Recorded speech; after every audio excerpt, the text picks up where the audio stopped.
আমাদের এই কোটা সংস্কারের আন্দোলন ছিল শান্তিপূর্ণ আন্দোলন।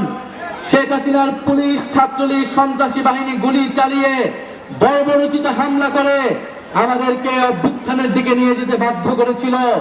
আমরা শান্তিপ্রিয় ছাত্র জনতা বাধ্য হয়েছিলাম প্রতিরোধ গড়ে তুলতে, বাধ্য হয়েছিলাম লাঠি হাতে তুলে নিতে, আমরা বাধ্য হয়েছিলাম ফ্যাসিস্টদের বিরুদ্ধে সংগ্রাম করতে।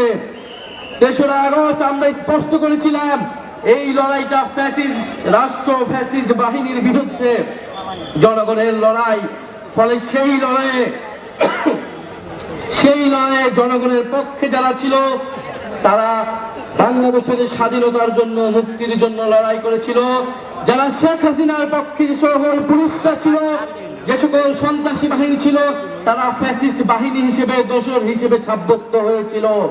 প্রিয় সংগ্রামী বন্ধুগণ, আমরা জানি মৌলভীবাজার একটি সীমান্তবর্তী জেলা। আপনাদের সাথে আসাম ত্রিপুরার সীমান্ত রয়েছে। এই আসাম ত্রিপুরার সাথে বাংলাদেশের ঐতিহাসিক সম্পর্ক ছিল, সাংস্কৃতিক সম্পর্ক ছিল। আমরা জানি আসামে দীর্ঘদিন ধরে বাঙালি বিরোধী আন্দোলন চলছে।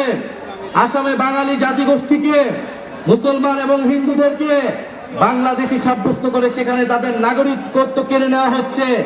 আমরা কয়েক বছর আগে এই হিন্দুত্ববাদী মোদী দেখেছি এনআরসি আইনের মাধ্যমে আসামের মুসলমানদেরকে দ্বিতীয় শ্রেণীর নাগরিকে পরিণত করেছে। আমরা স্পষ্টভাবে বলতে চাই, এই মৌলভীবাজার থেকে বাংলাদেশে আমরা যে সম্প্রীতির রাজনীতি করতে চাই, পুরো দক্ষিণ এশিয়ায় এই সম্প্রীতির রাজনীতি আমরা ছড়িয়ে দেব।